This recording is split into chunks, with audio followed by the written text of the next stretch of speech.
In today's tutorial, I'm going to show you how to view or delete your site permission data on your Chromebook web browser.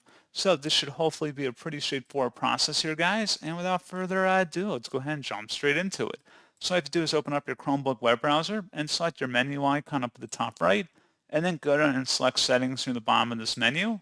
On the left panel, select Privacy and Security, and then underneath Privacy and Security, select Third-Party Cookies. And then scrolling down again, it should say See All Site Data and Permissions.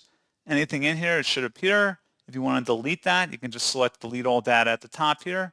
And you will be signed out of all your sites, including open tabs, and any offline data will be deleted. Select Delete, and that's all you have to do.